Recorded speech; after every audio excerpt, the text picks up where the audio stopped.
Wish you was here right now. Patience.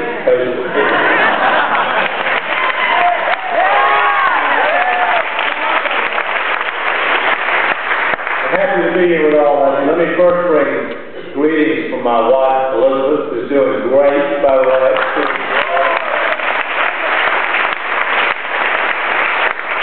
She's written a book, which if you haven't bought, I hope you'll buy. For sale now, it's called Saving Graces. More important than the book, though, is that her health is very good. Very good.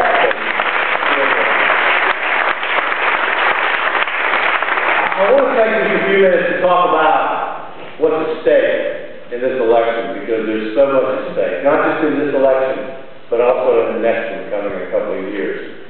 You know, you don't need to do any more than turn your television on to understand what's at stake. I mean, look at what you see in your television screen every day. We have this mess in Iraq. You have chaos, literally, from Africa, across the Middle East, to Pakistan, up to North Korea. It's not an accident. We are the most powerful nation on the planet. As the most powerful nation on the planet, we have two responsibilities, not one. First, we have a responsibility to our own people. And I'm going to come back to that in a few minutes. But the second responsibility we have is to humanity. And when we fail to meet that second responsibility, we're not the only ones that suffer. The entire world suffers. If anything has been proven in the last 6 years, is that power alone, economic power, military power, does not make you a leader.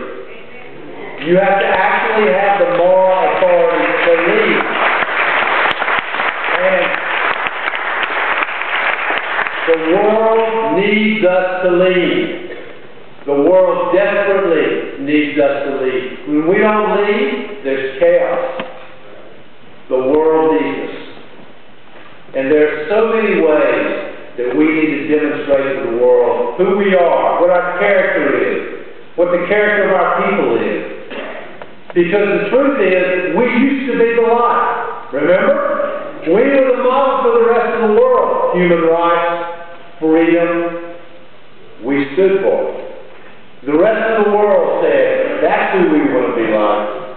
We want to be like the United States of America. We want to be like Americans.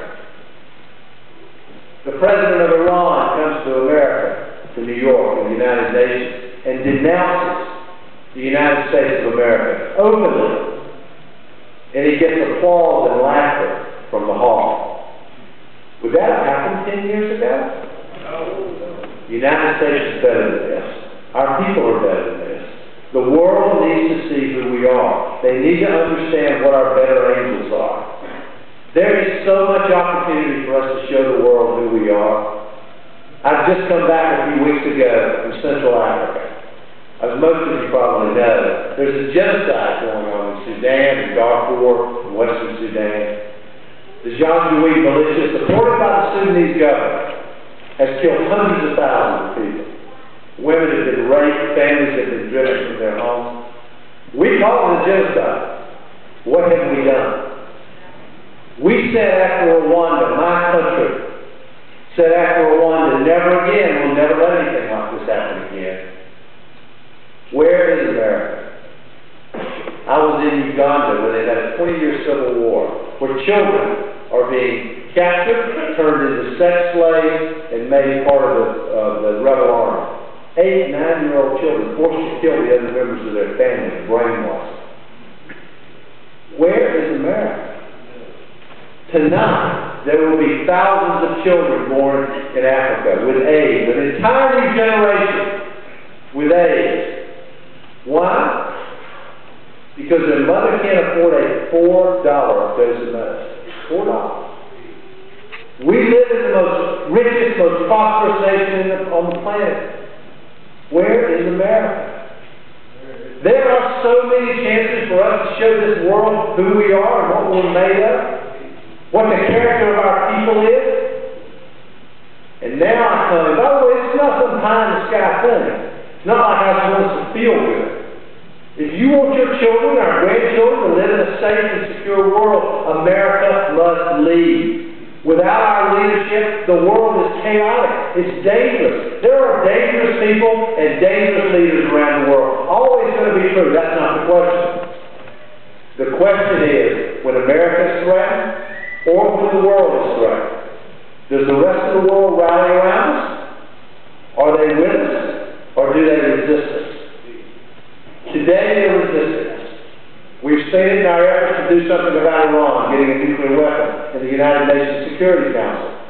We have to change it. And now I come to what's at stake in this election. There are two major political parties in the most powerful nation on the planet. One of them has been running this country for the last 6 years. One of them has been running this state. Look at what we've got. And not just us. Look at what the world has got. While we're out knocking on doors, making phone calls, getting our people to the polls, it is so important for us to understand what's at stake. Because it is not too much to say that in this election and the next, the future of the world is at stake. It is. It is. The world needs us. They do. Billions of people need us.